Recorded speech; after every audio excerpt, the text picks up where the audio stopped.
P Srinivasan ने। प्रकाशक हैं institute of research and test development, Andheri, Mumbai. इस टेस्ट के लिए आयु सीमा है यानी कि एज लिमिट है 10 से 17 वर्ष, 10 to 17 ईयर्स। टाइम लिमिट है 30 मिनट्स यानी कि 30 मिनट। अब आप जब सबसे पहले टेस्ट लिखेंगे तो उसमें आप समस्या लिखेंगे, तो समस्या में आप लिखेंगे डॉक्टर पी श्रीनिवासन द्वारा निर्मित शाब्दिक बुद्धि परीक्षण द्वारा प्रयोज्य बुद्धि लब्धि ज्ञात करना। अब वैधता की बात आती है तो वैधता में आप लिखेंगे 0.78, विश्वसनीयता आप लिखेंगे, रिलायबिलिटी आप लिखेंगे 0.69, नॉर्म्स यानी कि मानक आप लिखेंगे, इंटेलिजेंस यानी कि बुद्धि। अब हम बात करते हैं इस टेस्ट को क्यों अप्लाई किया जाता है। देखिए क्या होता है, हर व्यक्ति की बुद्धि जो होती है वो अलग अलग लेवल की होती है ना। ये एक हमारी एक क्षमता को शो करती है, यानी कि हम में कितनी कैपेसिटी है उसके बारे में हमें इससे आइडिया लगता है। इसी तरह से एक टीचर भी बच्चे का इंटेलिजेंस टेस्ट करता है, या तो वो वर्बल करेगा या तो नॉन वर्बल करेगा। इससे बच्चे का मेंटल लेवल हमें पता चल जाता है, उसके इंटेलिजेंसी का लेवल पता चल जाता है कि उसमें इंटेलिजेंस जो है वो किस लेवल की है। तो आइए हम इस टेस्ट को देखते हैं। ये टेस्ट जो है थोड़ा सा आपको ऐसा लगेगा कि थोड़ा बड़ा है, लेकिन ये बहुत इजी टेस्ट है। देखिए इस टेस्ट में जो है सबसे पहले हम आपको उसका प्रपत्र दिखा देते हैं। ये इसमें आपके 4 पार्ट दिए हुए हैं, ठीक है। भाग 1, भाग 2, भाग 3 और भाग 4, है ना। पार्ट 1, 2, 3 एंड 4 सभी में 15 क्वेश्चन दिए हुए हैं, यानी कि 15 प्रश्न दिए हुए हैं, ठीक है। अब इस टेस्ट को करना कैसे है, जैसे इसमें यहाँ पे दिया हुआ है। जैसे आप कभी जो बच्चा है जो 10 से 17 साल तक का स्टूडेंट है, जिससे आप मेल या फीमेल जिससे आप ये टेस्ट फिल करा रहे हैं, उसको ये जो प्रपत्र है, ये जो रिकॉर्ड है, उसमें सबसे पहले कुछ इसके रूल्स दिए हुए हैं, उन्हें आप सबसे पहले उसे बता देंगे। जैसे भाग 1 में किस प्रकार के प्रश्न दिए हुए हैं, ये एग्जाम्पल के तौर पे दिया हुआ है, ठीक है। 2 प्रश्न एग्जाम्पल के तौर पे दिए हैं। इसी तरह से भाग 2 में यानी कि पार्ट 2 में किस प्रकार के प्रश्न दिए हुए हैं वो दिया हुआ है 3 में और 4 में, ठीक है। इसको पढ़ने के बाद, इस जो चीजें हैं इनको समझाने के बाद आप उसको स्टूडेंट को ये पेपर जो है वो सॉल्व करने देंगे। सबसे पहले आपको ये पूरे 4 भाग जो 4 पार्ट है उसके क्वेश्चन किस प्रकार से हैं ये आपको बताना है, ठीक है। अब देखिए यहाँ पे जो टेस्ट पेपर है इसके 4 पार्ट कौन कौन से हैं, ठीक है। ये चौथा भाग जो दिया हुआ है इसके भी आपको ये यहाँ पे ऐसे दिया हुआ है एग्जाम्पल। सबसे पहले इस टेस्ट पेपर में एग्जाम्पल दिया हुआ है कि किस प्रकार से इस टेस्ट के क्वेश्चंस को हल करना है, ठीक है। अब ये निर्देश दिए हुए हैं, ध्यान दीजिए इसको। परीक्षा प्रारंभ करने से पहले अपनी सब कठिनाइयां पूछ लीजिए, या आप प्रयोज्य यानी सब्जेक्ट से कहेंगे। प्रश्न पुस्तिका पर कुछ भी ना लिखिए, ना कोई चिन्ह लगाइए, आपको केवल सही उत्तरों की क्रम संख्या उत्तर पत्र में लिखना है। यदि कोई प्रश्न आपको कठिन लगे तो उसे छोड़कर आगे के प्रश्न हल कीजिए। पूरे प्रश्न पत्र हल करने के लिए केवल 30 मिनट का समय है। निर्देश मिलने पर आगे का पृष्ठ खोलकर प्रश्न हल करना प्रारंभ कीजिए, ठीक है। ये जो इंस्ट्रक्शंस हैं ये आप उसको स्टूडेंट को बताएंगे और इस तरह से ये पेपर को सॉल्व करना शुरू करेगा स्टूडेंट। देखिए भाग 1 यानी कि पार्ट 1 में कितने क्वेश्चन हो गए, ये देखिए 15 क्वेश्चन। जैसे कि मैंने पहले ही बताया है कि इसमें टोटल 60 क्वेश्चन है ना, जो कि 4 पार्ट में डिवाइड है। ये देखिए भाग 2 का देखिए, इसमें 15 + 15 30। अब भाग 3 की बात आती है, इसमें भी 15 क्वेश्चन दिए हुए हैं, यानी टोटल 45 क्वेश्चन हो गए। अब भाग 4 की हम बात करेंगे तो 4 में भी कितने क्वेश्चन दिए हुए हैं, 15 क्वेश्चन। तो टोटल क्वेश्चन संख्या कितनी हो गई, 60, ठीक है। अब आपको एक चीज ध्यान रखना है कि जब आप ये जो टेस्ट पेपर है स्टूडेंट को आप देंगे तो साथ ही साथ आपको ये स्कोरिंग शीट भी देनी है। ये देखिए स्कोरिंग शीट, ये आपको स्टूडेंट को देनी है। इसमें वो अपना नाम लिखेगा, एज लिखेगा, स्कूल का नाम लिखेगा और क्लास लिखेगा। अब देखिए इस स्कोरिंग शीट में आप उसको गाइड करेंगे कि जो 4 पार्ट दिए हुए हैं, ये देखिए ये दिख रहे हैं 4 पार्ट, है ना। तो आपको उसमें ऑप्शनल दिए हुए हैं, है ना, A B C 1 2 3 4 तो आपको उसको ये बताना है कि आपको जैसे क्वेश्चन नंबर 1 का जो आंसर सही लगता है आप उसको लिखेंगे यहाँ पे, 2, 3 इसी तरह से स्टूडेंट क्या करेगा, हर क्वेश्चन में जैसे पार्ट 1 का सॉल्व करेगा, 15 प्रश्न पार्ट 1 के जब सॉल्व करेगा तो उसके जो भी ऑप्शन उसको सही लगते हैं उस पे आप यहाँ पे उसको लिखेंगे, है ना, 1 नंबर का, 2 नंबर का, 3 या 4 या ABCD जो भी इसमें दिया हुआ है प्रश्न पत्र में वो लिखेगा। इसी तरह से पार्ट 2 सॉल्व करेगा, इसी तरह से पार्ट 3 सॉल्व करेगा और इसी तरह से पार्ट 4 सॉल्व करेगा। ठीक है, अब यहाँ पे हम देखिए जब वो बच्चा टोटल कर लेगा तो यहाँ पे इसके बाद हमको जो उसका टेस्ट पेपर है और ये स्कोरिंग शीट है ये हम उससे लेकर के अब हम इसकी स्कोरिंग करेंगे। तो यहाँ पे आपको एक बात ध्यान रखना है कि इसकी स्कोरिंग के लिए आपको भी एक आंसर शीट चाहिए होगी कि किस प्रश्न का कौन सा विकल्प या कौन सा ऑब्जेक्टिव सही है। ठीक है, तो इसके लिए अभी आप टोटल नहीं करेंगे, अभी तो सिर्फ हमने ये बताया कि ये स्टूडेंट भरेगा, है ना। इसमें स्टूडेंट अब जो भी विकल्प उसको सही लगता है, जो भी ऑप्शन उसको सही लगता है वो फिल करके आपको देगा, है ना। अब आप देखिए इसकी स्कोरिंग शीट जो है ये है, ठीक है, ये स्कोरिंग की।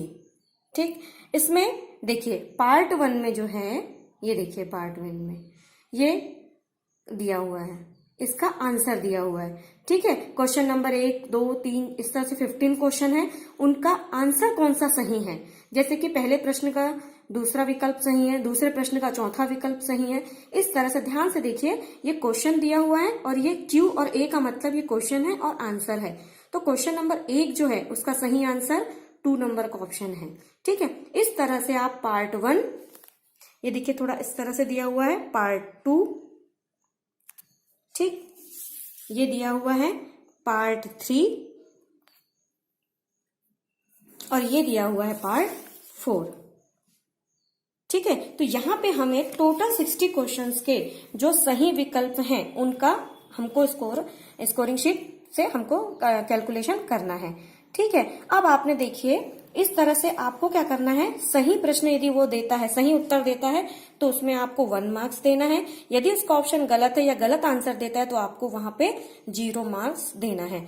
इस तरह से आप क्या कर लेंगे, टोटल स्कोर यानी कि जो 4 पार्ट है उसके टोटल स्कोर आप यहाँ पर अभी रॉ स्कोर अभी लिखेंगे आप, है ना, ये रॉ स्कोर होगा। ठीक है, इस तरह से आप देखेंगे कि आप उसका क्या कर रहे हैं, सबसे पहले शीट आपने भरवाई, ठीक, फिर आपने स्कोरिंग की से उसका आंसर करके रॉ स्कोर निकाल लिया कि टोटल रॉ स्कोर हो सकता है 60 क्वेश्चन में से उसके 58 सही हो या 48 सही हो या 30 क्वेश्चन सही हो।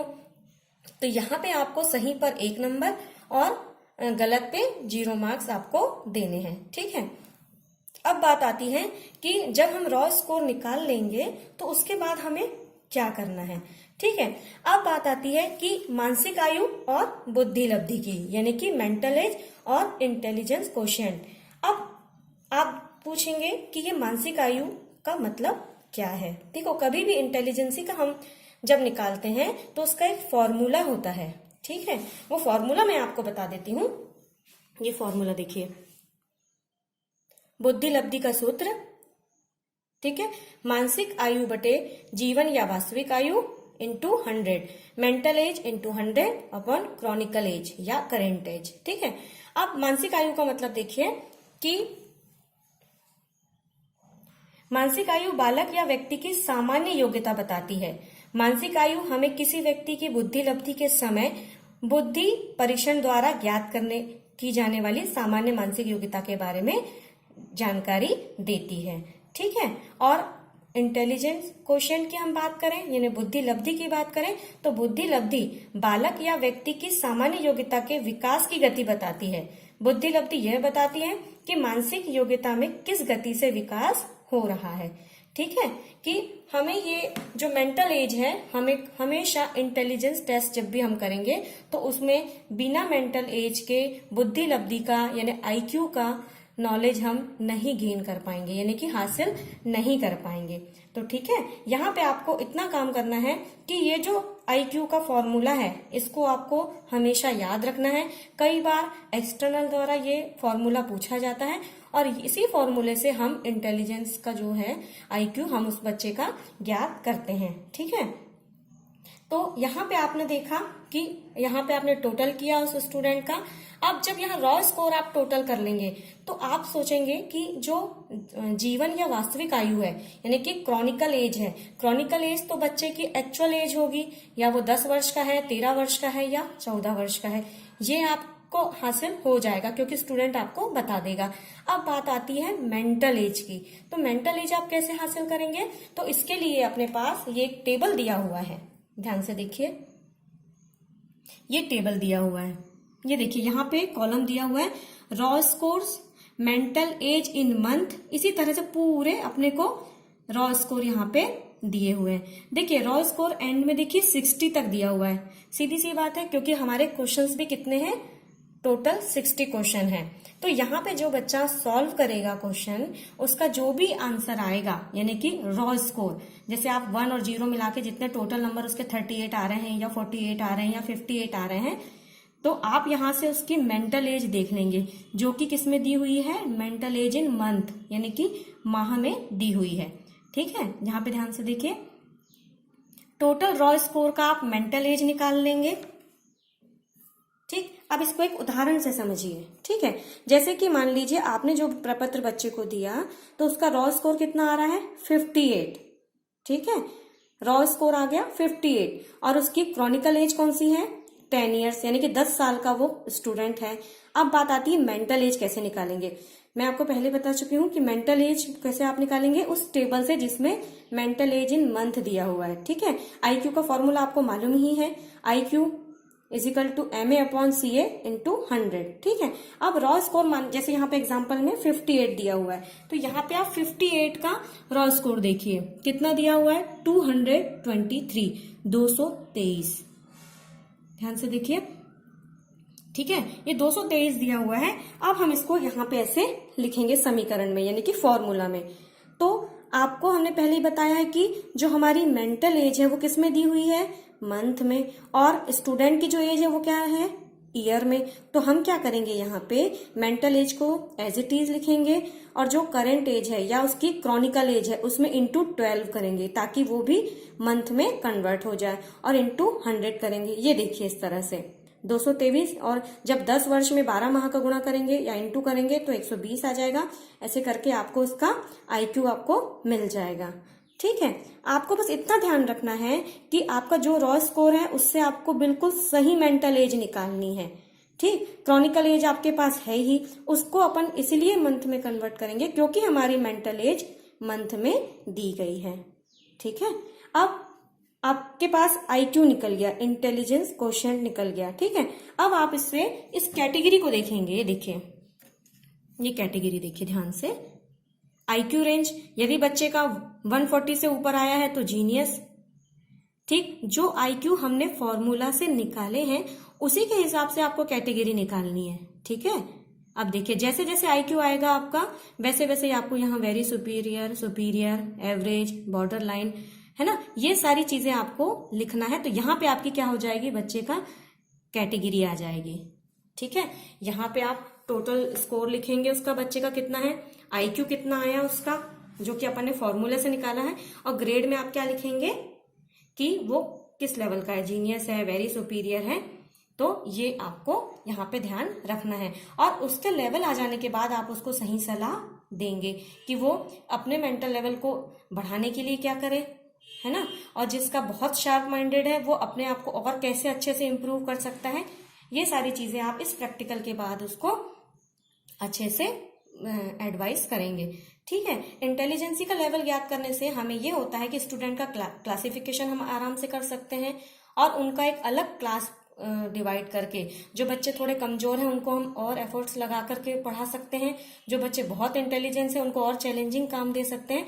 इस तरह से यदि आप किसी बच्चे का IQ ज्ञात करेंगे तो आपको बहुत सारी चीजों में सुविधा मिलेगी। तो आपने को बस इतना ध्यान रखना है कि जो हमारा टेस्ट पेपर है, ठीक, और साथ में ये स्कोरिंग शीट, ये बस उसको देना है। ठीक, उसके बाद हम इससे हम उसका रॉ स्कोर निकाल लेंगे।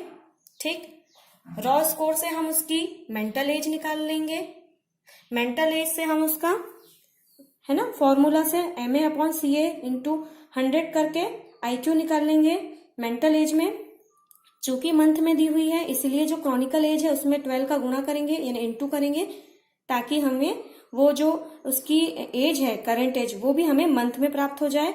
और फिर आईक्यू निकाल के आईक्यू का हम कैटेगरी इस टेबल से देखेंगे। ठीक है, आप ये टेस्ट को यदि ध्यान से देखेंगे, अच्छे से बनाएंगे तो आपको ये सारी बातें इस टेस्ट में इजीली समझ में आ जाएंगी। ठीक है, ये आपका वर्बल इंटेलिजेंस टेस्ट था। इसको आप अच्छे से करके स्टूडेंट को आप एडवाइस करेंगे और उसका इंटेलिजेंसी का लेवल ज्ञात करेंगे। ठीक है, थैंक यू।